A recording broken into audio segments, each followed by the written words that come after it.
Buenas noches, bienvenidos a El Expediente con Silvia Hernández a través de nuestro canal de YouTube VOPR, un espacio informativo y de análisis donde te llevaremos temas impactantes de nuestra sociedad, casos que han estremecido a Puerto Rico. En cada episodio abriremos un nuevo expediente para investigar, dialogar y presentarte los hechos con responsabilidad, objetividad y profundidad.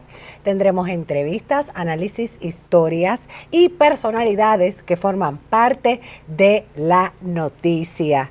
Les invito a acompañarnos cada domingo en este recorrido por la verdad, información y el acontecer de nuestro diario vivir a través de VOPR. Estás en El Expediente con Silvia Hernández.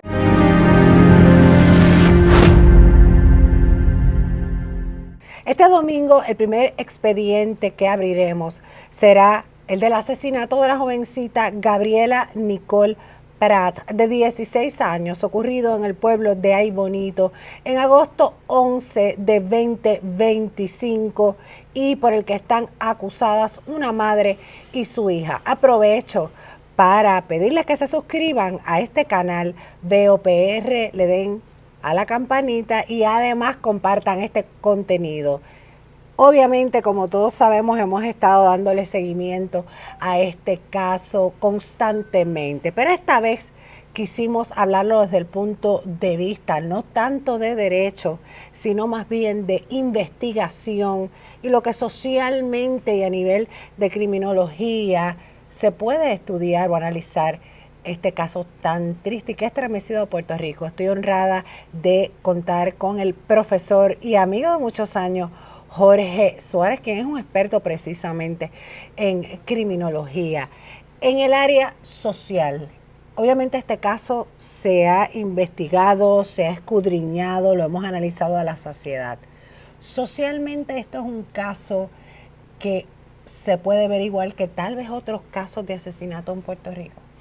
La realidad es que no, y gracias por tenerme, Silvia, y a tus seguidores, de verdad un privilegio estar contigo.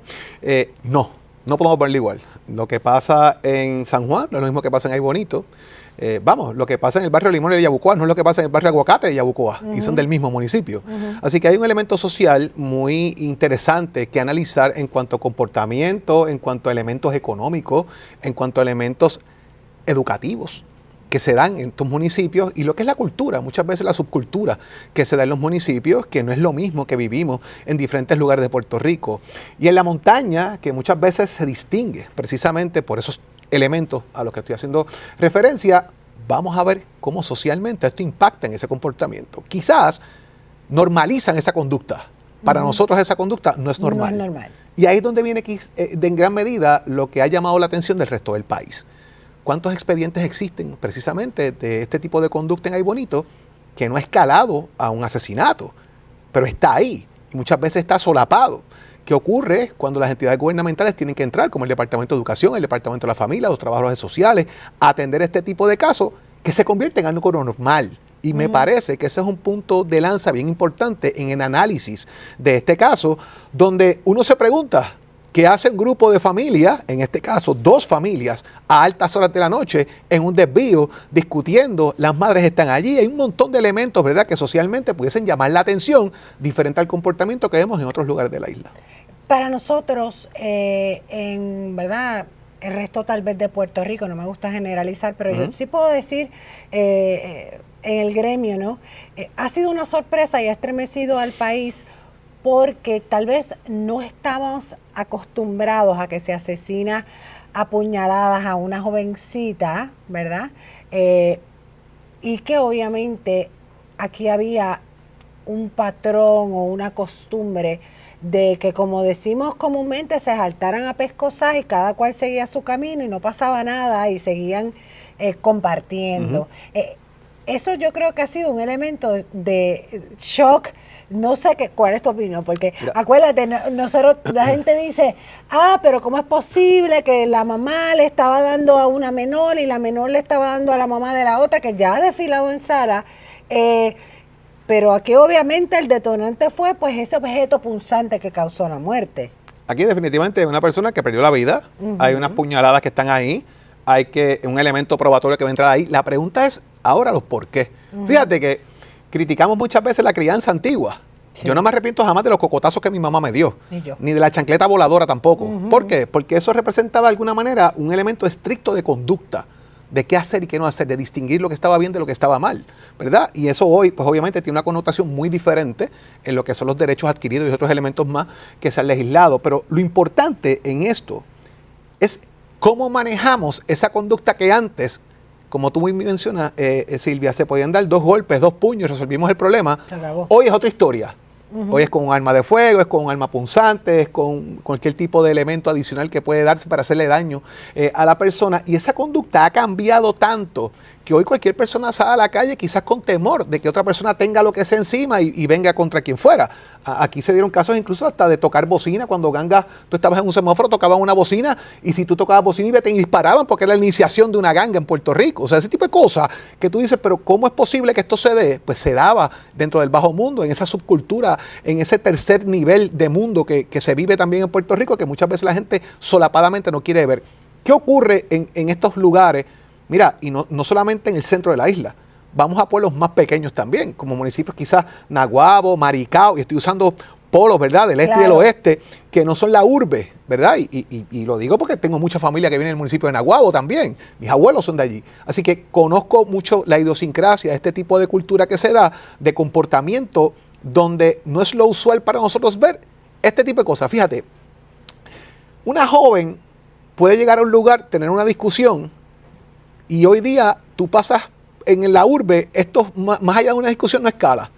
Quizás de una tira de botella, de un vaso, de no sé qué, pero no llegamos al nivel que hemos llegado y donde ha escalado esto en Ay Bonito precisamente, que quizás volvemos, era una conducta que está ahí, que no se ve porque está en Ay Bonito y muchas veces no se proyecta en los medios a nivel nacional. ¿Cuántas querellas existen? ¿Qué gente está involucrada en esto? ¿Cuán normal es esa conducta? ¿Cuántas veces ocurre esto? Pero no escaló un asesinato. Ahora hay un asesinato, toma notariedad ese tipo de conducta que se da allí. Las entidades que tienen que trabajar con esto, ¿cómo se involucran para prevenirlo? ¿Se pudo prevenir esto? ¿Se pudo hacer algo para evitarlo? No lo sé, quizás sí.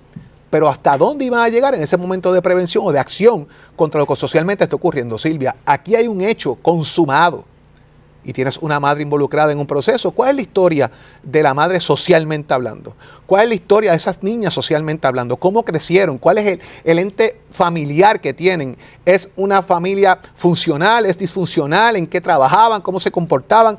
Todo esto incide en la conducta aprendida que tenemos en nuestra sociedad, que lamentablemente se replica en muchos lugares de la isla. Hay algo que yo siempre he tratado de establecer, y yo sé que usted como profesor en esto va a estar de acuerdo conmigo. Me gusta que hayamos tenido esta conversación porque yo siempre decía y he dicho que esto es un caso. Aprovecho para pedirles que se suscriban a VOPR y le den a la campanita para el nuevo contenido y todo el contenido que tenemos aquí. Que es que tú no puedes analizar este caso desde el punto de vista de nuestra crianza. No, o como tú estás criando. Porque obviamente de lo que ha desfilado en sala y de lo que se ha sabido, pues esto eran madres solteras como yo lo soy yo, ¿verdad? De adolescentes, pero que obviamente, según lo que ha trascendido, pues salían juntas, ingerían bebidas alcohólicas, o sea, había como que esta situación de mamá es mi pana, que salimos a janguear, tatuajes, una serie de cosas que tal vez aquí, si yo ahora mismo que no lo haría, llevo a mi niña a hacerle un tatuaje que tiene 16 años, a mí me meten presa y llega a servicios sociales, pero allí no pasa. O sea, no se puede ver este caso de esa forma, o sí se puede ver este caso desde nuestro crisol. No se puede ver nuestro crisol. No. Es que es la realidad. O sea, nosotros nos estamos enfrentando a un elemento social diferente. Volvemos, lo que ocurre en un lugar no ocurre en el otro. El comportamiento es totalmente diferente. Fíjate que tú mencionas, ¿verdad? Y yo uso un término un poquito diferente, no madre soltera, sino madre jefa de familia. Jefa de familia. ¿Verdad? Porque en gran medida esa madre que es soltera es la jefa de familia, es el sustento de su familia. Así que yo uso ese término en lugar de madre soltera, lo uso en un sentido de apropiación de identidad. Y fíjate, Silvia, tú puedes compartir con tu hija, yo comparto con mis hijos. La pregunta es ¿hasta dónde? Sí. Se convierte el tema del pana al padre, que merece un respeto, un lineamiento, ¿verdad? De que la figura que dirige, versus somos amigos, vamos a hacer los mismos tatuajes, vamos a brincar, vamos a saltar, vamos a darnos un palo, vamos a una cerveza, vamos para aquí, vamos para allá, vamos a amanecernos y de jangueo. Cool, chévere. ¿Hasta dónde? Es la pregunta, ¿verdad? Porque ese hasta dónde significa si yo voy a apoyar tu comportamiento y tú vas a apoyar el mío. Si mamá se porta mal, hija va a apoyar a mamá. Si hija se porta mal, mamá va a apoyar a hija. Esa es la pregunta que cae en esta discusión que estamos teniendo sobre el comportamiento y la conducta aprendida. ¿Qué está viendo esos niños en el comportamiento de sus padres? Una desviación. Cuando crezca, para mí eso es lo normal. Hay casos que se han dado en Puerto Rico que un joven, la novia lo lleva al tribunal por agresión y le dice, mira, que ella está aquí por maltrato en el noviazgo. Y él dice, pero es que yo no sé por qué me tienen aquí si mi papá hacía eso todos los días en mi casa. Pues la mamá no abrió la boca nunca. ¿Qué aprendió el hijo? Que le podía dar a su novia. Claro que no. Así que vuelve una conducta aprendida. ¿Cómo manejamos ese elemento de conducta aprendida? En el elemento de la educación, en el elemento social, en la discrepancia y disparidad social que existe económica en Puerto Rico, en las oportunidades a los jóvenes. ¿Qué oportunidades tienen esos muchachos allí? Eso es una gran pregunta. ¿Cómo los ayudan a manejar sus situaciones? Hay gente en Ay Bonito espectacular, profesionales de primer orden. Y hay otros que quizás se han consumido dentro de los procesos que existen culturales y no logran salir de ese triste núcleo en el que están involucrados. Ok, pero ya hay una acusación. ¿Está ahí? Ok, o sea, hay unos hechos que ya han comenzado a desfilar en el tribunal de Ay Bonito, que son específicamente un asesinato en primer grado para mamá, se alega, ¿verdad?, que mamá pues sacó el objeto punzante en medio de múltiples peleas. Y yo quiero entrar más bien al aspecto del manejo de esta escena, de la investigación. Yo traje unas imágenes aquí que yo estoy segura que van a poner también en la pantalla, pero quería que vieran cuáles son. Y es esta escena. ¿Por qué? Porque ya hemos empezado a escuchar testimonios sobre dónde estaban. Este es el desvío para los que, ¿verdad?, no están siguiendo el caso, que lo dudo. Esto es el desvío, el área donde ocurrió el asesinato. Y yo te entrego la imagen a ti. Esta escena, a tu juicio, ¿es una escena qué? Esto es una escena abierta, expuesta, porque está al aire libre. Tienes unos elementos, por ejemplo, tienes un área de un pastizal en la parte de atrás, donde tú puedes esconder aquí, ¿verdad? En el área del pastizal que está acá. Tienes que verificar si cayó algo ahí dentro, tienes que acordonar esa área también porque tienes que buscar ahí dentro, tienes que acordonar ese desvío mucho antes del desvío, porque obviamente esa escena tiene que tener una consecuencia. Sacaron una niña de ahí al hospital, tienen que haber marcas de vehículos, hay marcas de sangre, tienes que ver qué otros elementos hay que llamen la atención. ¿Qué tú buscas ahí que no es normal en la escena? ¿Qué no es normal en esa carretera? Pues quizás sangre, quizás algunas colillas de cigarrillo fresca, quizás un casquillo de bala, ¿verdad? No es este caso, pero tú buscas cosas que no son normales en la escena, que no es normal en el sitio donde ocurre la escena. Esto es una escena abierta, extensa, en el sentido del área donde está, que está acordonada y que la policía tiene que trabajar con mucha paciencia y mucha calma para encontrar todo lo que está en esa área ahí. No es una escena tan complicada quizás como la quieren pintar. En esta área específicamente es que de los testimonios que han salido, pues, volvemos a lo mismo, como acaba de decir el profesor, es otro, vamos a llamarlo estilo de vida, ¿no? Porque obviamente tal vez usted, para lo que usted sea, pues salir a un restaurante o irse al cine o caminar por un mall si usted no tiene, ¿verdad?, el ingreso, pues para ellos el lugar para compartir después de ese cierre de verano es en este lugar, pues según él, pues estaban en la baranda, ocurren varias peleas. Correcto. Y obviamente pues se da la situación, unos ven una cosa, otros ven otra cosa. De lo que usted tiene conocimiento de la materia, una situación como esta, porque la gente muchas veces dice, ay, cada testigo está diciendo cosas diferentes o se está sosteniendo. O sea, esto era de noche, de madrugada. ¿Yo podía ver lo mismo que vio usted? Puedes ver lo mismo que vi yo, como no puedes ver necesariamente lo mismo que vi yo. Estamos de noche, no estamos en el mismo lugar, podemos estar en la misma escena, podemos ir amarrando los testimonios de cada uno y llegar al punto medio de que todos están diciendo la verdad. O sea, hay que tener mucho cuidado con la interpretación quizás de lo que están diciendo los testigos, ¿verdad? Porque la gente el argumento automático es, están mintiendo, no están diciendo lo que es, no es correcto. Bueno, si Silvia dice, la botella de agua estaba aquí, y yo digo, cogí la botella de agua en este mismo lugar, pues estamos diciendo los de la verdad. La botella estaba en el mismo sitio donde tú la pusiste, donde yo la cogí, ¿verdad? No necesariamente es que yo te vi ponerla ahí, ni tú me viste escogerla, pero la botella estaba en el mismo sitio. Así que hay cosas que a veces hay que sacar, que más allá de lo circunstancial, que es lo que pretenden muchas instancias plantear en el caso, es importante lo que se recoge en la escena y cómo se transmite eso, eventualmente, los testimonios de los testigos. Y me parece que por ahí es donde va la fiscalía en presentando su caso. En la cuestión de los policías, de la investigación, hay otro elemento antes que rapidito me gustaría discutir, y es el hecho de que esto es un pueblo pequeño, donde el policía conoce a la acusada o conoce a la familia, al alguacil, o sea, para buscar un jurado se tuvieron que ir ¿verdad?, tratar de buscar en lo que compone la jurisdicción judicial de Aybonito, que no está solamente Aybonito, es Barranquitas, Comerío, Coamo, o sea, hay varios pueblos que la componen. Y el policía conoce, y entonces también hay un elemento de redes sociales que entran a decir, no, que el policía esto, que conoce a fulana. ¿Cómo se combate eso a nivel de criminología? Sobre todo cuando ya tú estás en un juicio que el país está viendo y que tú no puedes ir y decirle al policía, mira, esta es la forma correcta de testificar.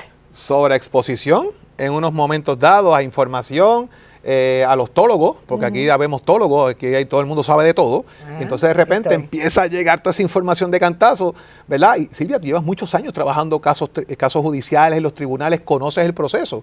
De repente vemos un montón de personas que no tienen idea de los procesos opinando y empiezan de alguna manera tóxica a llenarle la cabeza a otras personas, tomando decisiones o haciendo comentarios inadecuados que de alguna manera alteran los procesos porque la gente se deja llevar por eso. No buscan fuentes de información primarias que les sirvan. Fíjate, tú tienes una panadería y el policía está allí, tú debes decir esto en el tribunal porque eso fue fulano, no hay duda de eso. Y entonces, ¿cómo tú manejas eso? No, mira, yo tengo que cuidarme, no puedo reaccionarle a la persona porque estoy hablando del caso, aunque no esté en su judice en un momento dado, ¿verdad? Pero es bien difícil porque todo el mundo está opinionado.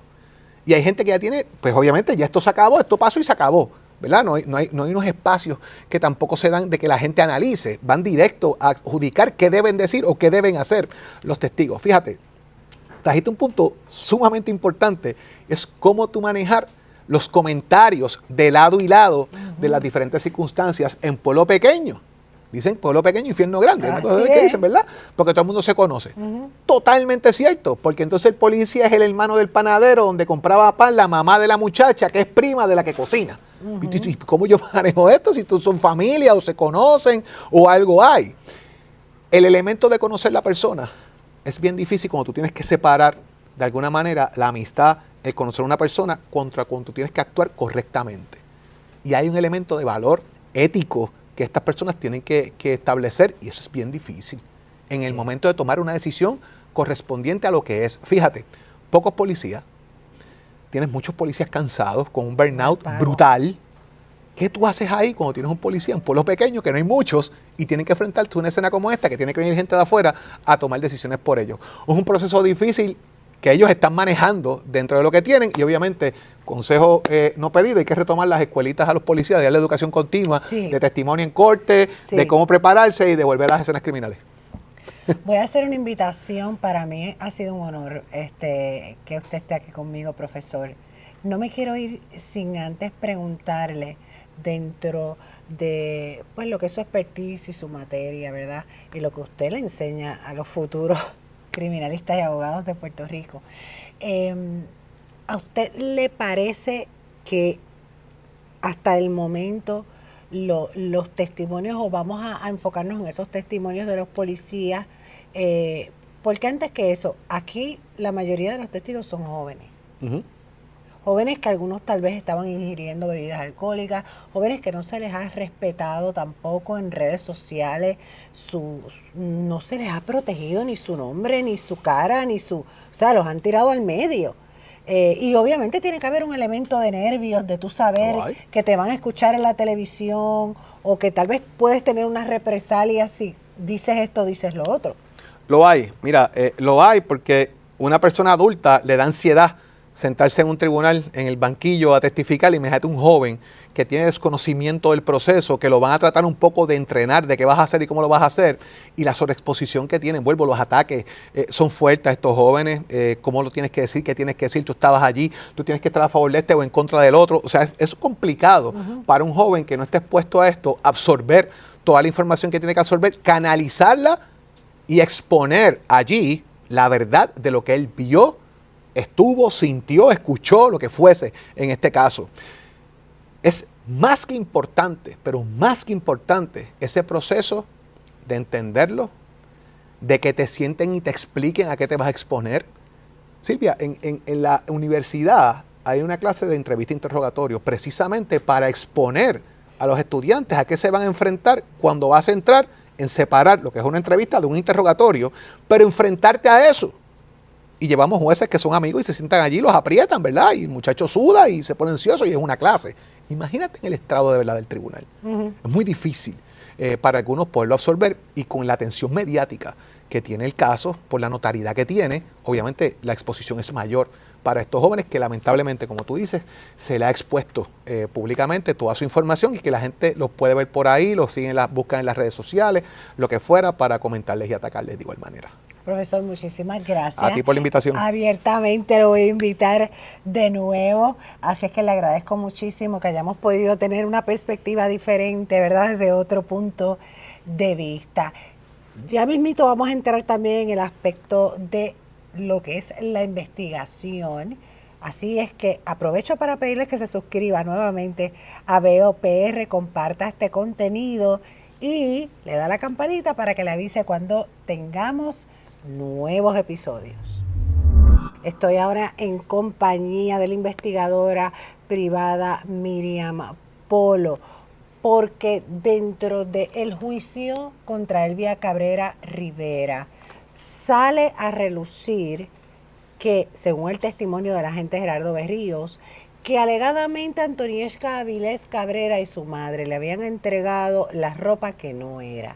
La primera imagen que quería que discutiéramos desde el aspecto investigativo es esta, que obviamente es lo que conocemos como una captura o un still. La que va caminando un poco más al frente es la acusada Antonieshka Avilés Cabrera, que usted puede notar que la ropa que luce es una camisita negra de un solo hombro y una faldita, como se le dice, voladita, color negra. De esta imagen que te entrego para tu análisis, sé que hiciste un análisis antes.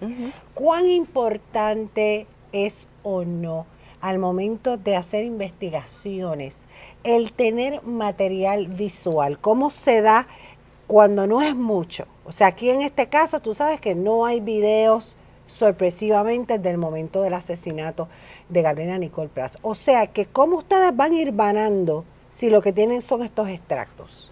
Mira, gracias por tenerme contigo. Siempre. Esto es bien importante analizarlo porque estos son como las piezas de rompecabezas. Y ya una vez el agente mencionó que la ropa que le dieron no es la ropa de esa noche. Con esto se comprueba que en efecto la ropa no era lo mismo. Por tal razón, en una vez que ellos continúen el caso, que pidan a través del Instituto de Ciencias Forenses cuáles fueron las pruebas que se utilizaron, pues vamos a ver qué pasa con esta ropa. Si aparece, si no aparece, No, sin otro. No, esa estaba ya. No. Ajá. ¿Qué van a hacer no solamente con esta fotografía que ellas están caminando, sino con todo lo que está pasando aquí alrededor? Porque todo esto habla, Silvia, en una escena, desde que ellas están caminando, posiblemente desde que ellas estaban trabajando, ya esa escena visual se está analizando, porque una vez que empiecen a declarar y demás, esto también habla. Ustedes como investigadores, estos videos o estas imágenes, puede que los vean diferente, por ejemplo, a mí o a la persona que nos está viendo, porque obviamente pues yo estoy mirando ciertas cosas o con la sorpresa, pero tal vez, ahora mismo te acabas de decirlo, ustedes observan unos detalles que no, yo no quiero, ¿verdad?, que me des todos tus trucos, pero de los trucos que me puedes dar, ¿cuáles son los detalles que ustedes como investigadores ven por los lados que entonces los hace llegar a conclusiones? Yo les digo a mis cómplices, mi conciencia, porque en ocasiones, bien lo mencionaste, yo puedo ver cosas y tú puedes ver otras. Y yo te puedo decir, diantre Silvia, estoy trancada. Rápido, ¿qué tú ves aquí? Y tú me dices, Miriam, veo 2 chicas caminando, veo una luz aquí y demás. Y yo te digo, las chicas están caminando, ¿qué tienen en las manos? Espérate, Silvia, vamos a buscar qué tienen en las manos. Y ese tipo de dinámica entre los investigadores se da porque tu mente puede estar enfocada en algo y mi mente puede estar enfocada en otra cosa. Y cuando piezas de rompecabezas, siempre acuérdate de eso, cuando esa rompecabezas empieza a unirse, quizás lo que tú vistes con lo que yo vi, los pequeños detalles nos va a dar una respuesta. Obviamente nosotras conversamos para día a día en Telemundo, que les recuerdo que es de lunes a viernes a la 1 de la tarde y le estamos dando cobertura obviamente en este caso, así es que siempre también sintonice Telemundo. Vamos a hablar de las piezas de ropa y de ese análisis que fue la ropa que se entregó, que luego, ¿verdad?, se sabe que no fue la ropa. Vamos a hablar de las piezas que se entregaron. Obviamente esas piezas dieron negativa al ADN. A mí me parece... yo no quiero decir una opinión que pueda afectar el caso, pero me parece hasta planificado. Me parece, qué casualidad que el agente fue específico. Piezas que utilizaron anoche. Y que en ese momento, ellas den esta pieza, oye, ellas sabían por qué él estaba allí. Ellas sabían qué evidencia estaban buscando. Porque tú tomas la decisión de ambas entregar la ropa que no era. Eso le toca al jurado determinar el por qué lo hicieron y que realmente ellas querían evitar a través de esto.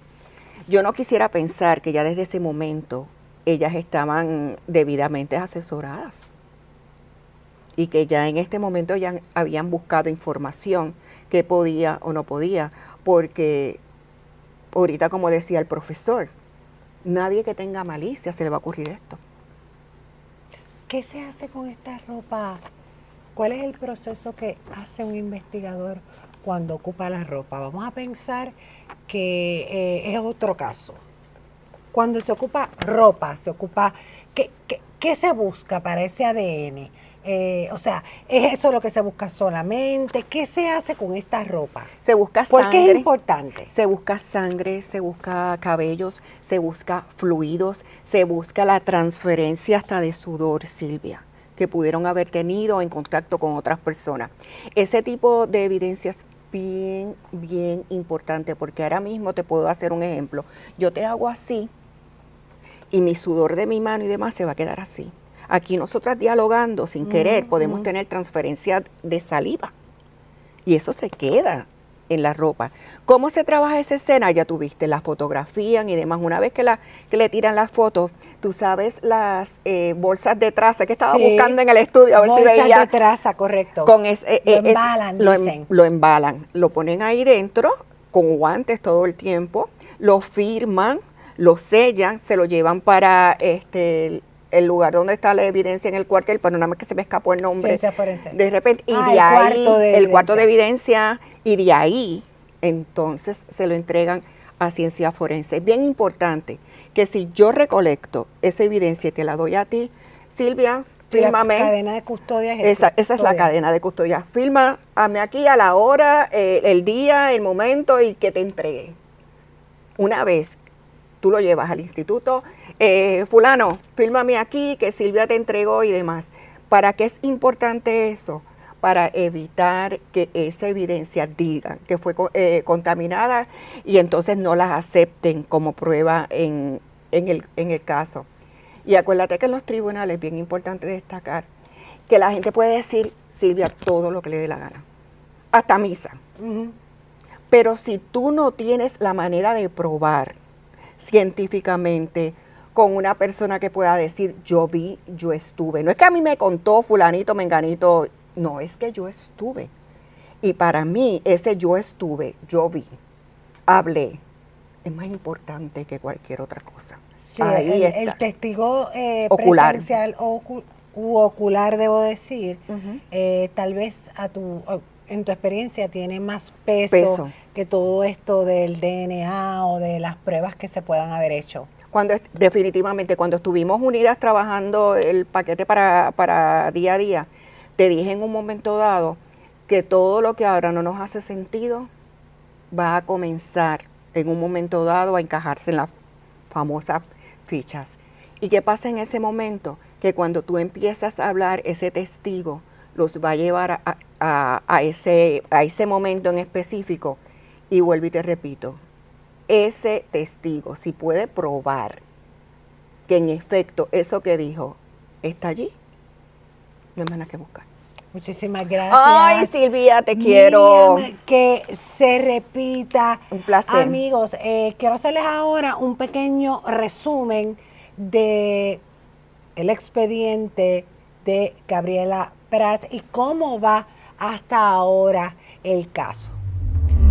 Contra Elvia Cabrera Rivera ya han transcurrido 10 días de juicio por jurado. Al momento que usted vea el expediente en Veo PR, van a haber transcurrido 11. Ya han desfilado 9 testigos. En el caso de su hija Antonieshka Avilés, Fiscalía enmendó sus acusaciones de asesinato en primer grado y violaciones a la ley de armas, añadiendo agravantes. Su juicio está pautado para este próximo 23 de junio.